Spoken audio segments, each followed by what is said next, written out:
they're back, and they're ubiquitous. If you've been in the muffler shop lately, there was probably one in the waiting room. Or if you had your snow tires changed, there'd be one there too.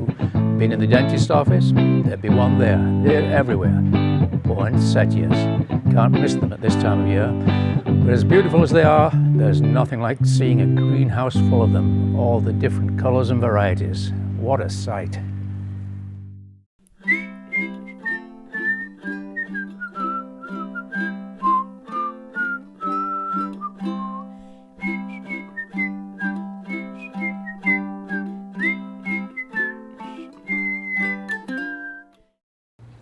Bracts of red and leaves of green. These are obviously the leaves, but these, they may look like leaves, but they're actually a modified leaf. This is what gives the poinsettia its color. And we call them flowers, but they don't have much of a flower. You can see it here, just barely breaking out. These are still nice, tightly closed buds. Now, if you see a poinsettia where they're wide open, there's yellow pollen everywhere, just bear in mind that it may not last as long prior to Christmas. Poinsettia are native to Guatemala and Mexico, where they can grow almost tree form. Joel Robert Poinsett, the first US ambassador to Mexico, came across them and he shipped some specimens home, and they just exploded across North America, and we can't avoid them anymore. Besides the familiar red and green, we have a multitude of colors now. This one is red glitter, also known as jingle bells. You can find any color of poinsettia now to match whatever wallpaper you have in the living room.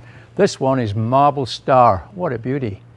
Pink, of course, and I like this one. This one is ruby frost. What a color. Lovely. This one, ice crystals.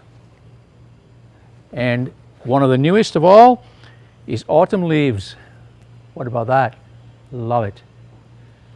One thing all these poinsettias have in common is the soil is not overly wet. That's one of the worst things you can do to a poinsettia, is overwater it. They should be dry to the touch before you water. As you can see, this one is just nice and dry to the touch. This is how your poinsettia may arrive, in a nice foil wrapping. The best thing to do is to either remove the wrapping when you get it home, or cut a nice hole in the bottom so it can drain, because if you don't, it's going to hold water and it's going to cause root rot, and there goes your poinsettia. I mentioned before that your poinsettia in the native climate, Guatemala and Mexico, can become a tree form. Well, here we have one that's well started on a tree form. Make a nice Christmas tree.